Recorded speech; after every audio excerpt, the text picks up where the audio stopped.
বাচ্চারা একটা সময় ছেলে মেয়ে বিয়ে দিব, সেই জন্য হলেও তো বিজনেসটা করা উচিত। যাতে একটা সময় আমরা থাকবো না, দাদি নানির ক্যারেক্টার পর্যন্ত তো যাবো না।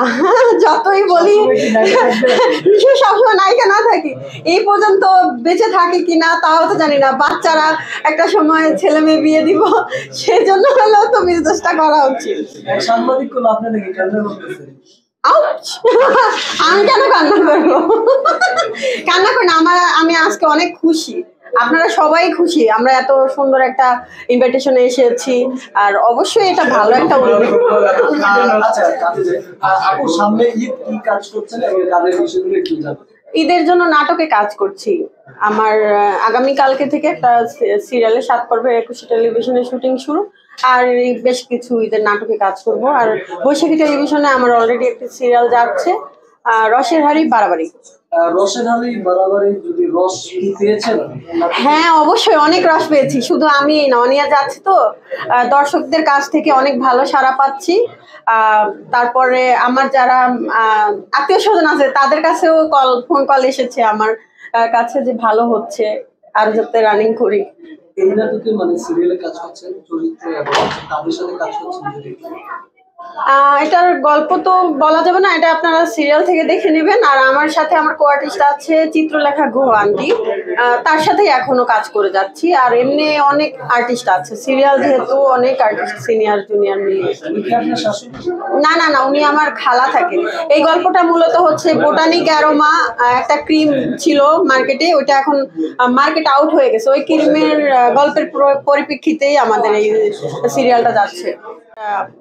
নিঝুমের উদ্দেশ্যে, নিঝুমের সুন্দর একটি নাম দিয়েছে, ওর বাচ্চার নাম আমি যতটুকু জানি আনাহিতা। খুবই সুন্দর নামের সাথে খুবই সুন্দর পরিবেশের মধ্যে একটা সুন্দর শুটিং স্পট। এটা আমাদের জন্য মানে এতটাই বেশি হেল্পফুল হয়ে গেছে, দেখা যায় যে শুটিং করার জন্য আমরা সবসময় ঢাকার বাইরে যাই, উত্তরাতে যাই, বাপুবাইলে যাওয়া হয় শুটিংয়ে। এটা আফতাবনগরে এত সুন্দর মনোরম পরিবেশের মধ্যে ভালো লাগছে। নিঝুম তো এর আগেও বিজনেস করেছে, এটা নারী উদ্যোক্তা হিসেবে ওর জন্য আরো মানে অনেক বড় একটি পাওয়া, আবার নতুন একটি বিজনেসে ও আসছে। আমার পক্ষ থেকে ওর জন্য অনেক অনেক শুভেচ্ছা আর সবসময় শুভকামনা জানাই। আমি এই জিনিসটা খুবই আমার ভালো লাগে যখন দেখি কোনো মেয়ে কোনো বিজনেসের সাথে ইনভলভ হয়েছে, কারণ হচ্ছে প্রতিটা মেয়েরই উচিত নিজের একটা সেলফ ডিপোজিট থাকা, যাতে সে শেষ বয়সেও কোনো ধরনের বিপদে পড়লে কারো কাছে হাত না পাতা লাগে। এই জন্য আমি নিজেও বিজনেস করি, আমার নিজেরও পার্লার আছে, নিঝুমেরও পার্লার আছে। এখন নিঝুমের এই বিজনেসটা দেখে আমাদের সবারই ভালো লাগছে, আমরাও উৎসাহ পাচ্ছি এরকম ধরনের বিজনেস করার। আশা করি ভবিষ্যতে করব। সকল আর্টিস্টরা যদি উদ্যোক্তা হয়ে যায় তাহলে কাজ করবেন কি?